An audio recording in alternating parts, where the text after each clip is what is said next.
Hello नमस्कार दोस्तों। तो आज हम पढ़ने वाले हैं शर पढ़ने वाले हैं दोस्तों। पहले ही मैंने इस पर लिख दिया है क्योंकि वीडियो लंबा ज़्यादा है तो वीडियो अपलोड करने में दिक्कत आता है, इसलिए मैंने पूरा यहाँ पर लिख दिया है। और ये क्लास MPTET शिक्षक भर्ती पात्रता परीक्षा वालों के लिए है, और इसको MPSI वाले भी पढ़ सकते हैं और MP पटवारी वाले भी पढ़ सकते हैं। ये स्वर की क्लास है। स्वर हमारी यहीं कंप्लीट है, यहीं से क्वेश्चन आते हैं, यहीं से मैं सारा बता दूंगा आपको कि क्वेश्चन किस किस तरह से आते हैं। तो चलिए दोस्तों, हम सबसे पहले स्वर जानते हैं। स्वर क्या होते हैं? स्वर स्वर वे वर्ड होते हैं जिनका उच्चारण बिना किसी अन्य वर्ड की सहायता से स्वतंत्र रूप से किया जाता है, स्वर वर्ड कहलाते हैं। स्वर का उच्चारण करने पर मुख से वायु बिना अवरोध किए या बाधा रहित मुख से बाहर निकलती है, स्वर कहलाती है। जिस स्वर की परिभाषा हो जाती है। और स्वर के प्रकार, स्वर के कितने प्रकार होते हैं? तो सबसे पहले दोस्तों हमें व्यापक पूछ लेती है स्वर के कितने प्रकार होते हैं, तो हमें बताना है स्वर के 3 प्रकार होते हैं। कौन कौन सी होती है स्वर के 3 प्रकार?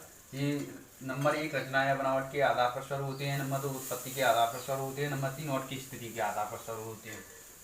यानी अगर हमें इस तरह का क्वेश्चन पूछे दोस्तों, ध्यान रखना कि स्वर के प्रकार कितने होते हैं। तो स्वर के 3 प्रकार होते हैं। कौन कौन सी? रचना या बनावट के आधार पर, उत्पत्ति के आधार पर और की स्थिति के आधार पर। अगर दोस्तों हमें रचना या बनावट के आधार पर स्वर कितने प्रकार के होते हैं, अगर इस प्रकार का क्वेश्चन आता है ना, उसमें दे देते हैं रचना या बनावट के आधार पर कुछ, रचना या बनावट के आधार पर स्वर कितने प्रकार के होते हैं। तो रचना या बनावट के आधार पर स्वर हमारे 2 प्रकार के होते हैं। रचना या बनावट के आधार पर स्वर हमारे 2 प्रकार के होते हैं, मूल स्वर और संयुक्त स्वर।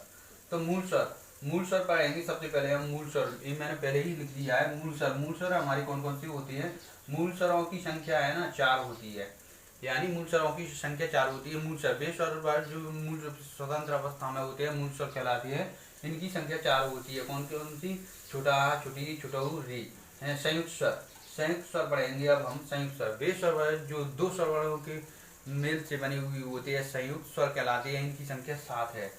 इनकी संख्या 7 है दोस्तों। इनकी संख्या भी पूछ लेते हैं, इनकी संख्या भी पूछ लेते हैं। संख्या को ध्यान रखना है आपको। मूल स्वरों की, संयुक्त स्वरों की संख्या कितनी कितनी होती है। तो संयुक्त स्वर कौन कौन से होते हैं? बड़ा, बड़ी, बड़ऊ, ए, आई, ओ, औ। ये संयुक्त स्वर होते हैं। उनके खंड भी पूछ लेते हैं दोस्तों। इस प्रकार से खंड, बड़ा बड़ा की यानी आ प्लस के आ क्या बनेगा? बड़ा बनेगा। ई प्लस की क्या बनेगी? बड़ी बनेगी। ऊ प्लस के ऊ, छोटा ऊ प्लस के छोटा ऊ, बड़ा ऊ बनेगा। आ प्लस की ई, छोटा आ प्लस की ई, ए बनेगी। आ प्लस की ए, आई बनेगी। और आ प्लस के ऊ, आ प्लस के ऊ, ओ बनेगा। आ प्लस के ओ, औ बनेगा। तो सर जिस प्रकार से रचना है बनावट के आधार पर हमारे स्वर कंप्लीट हो चुके हैं। अब हम उत्पत्ति के आधार पर स्वर पढ़ेंगे। उत्पत्ति के आधार पर स्वर हमारी कौन कौन सी होती है? ह्रस्वर, दीर्घ स्वर और प्लुप्त स्वर, यानी 3 तरह की स्वर होती है हमारे उत्पत्ति के आधार पर। तो ह्रस्वर कौन सी होती है? ह्रस्वर की परिभाषा वे स्वर जिनका उच्चारण करने पर अति अल्प समय लगता है, यानी थोड़ा समय लगता है, ह्रस्वर कहलाते हैं।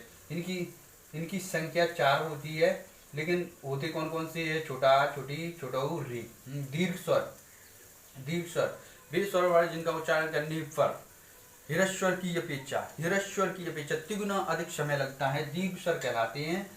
दीर्घ स्वर कहलाते कौन कौन सी होती है? बड़ा, बड़ी, बड़ऊ, ए, आई, ओ, औ।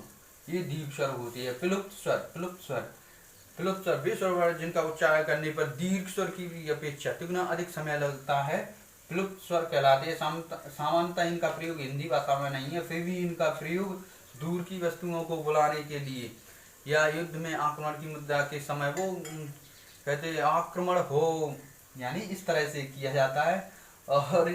और या रंगमंच नाटक में का अभिनय के द्वारा वो वहाँ पर नाटक में अभिनय के द्वारा किया जाता है।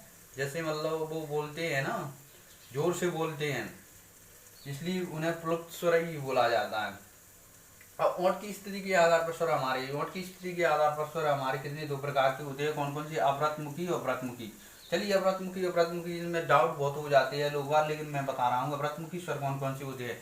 वे स्वर जिनका उच्चारण करने पर ओंठों की स्थिति गोलाकार नहीं होती है, अव्रतमुखी स्वर कहलाते हैं। छोटा, बड़ा, छोटी, बड़ी, छोटा, बड़ी, ए, आई, ये अव्रतमुखी स्वर होती है। यानी छोटा आ, यानी ओंठों की स्थिति गोलाकार नहीं हो रही है। बड़ा आ, ओंठों की स्थिति गोलाकार नहीं हो रही है। छोटी ई, ओंठों की स्थिति गोलाकार नहीं हो रही है। बड़ी ई नहीं हो रही है। ए, आई, मतलब इनमें किसी में भी ओंठों की स्थिति हमारी गोलाकार नहीं हो रही है।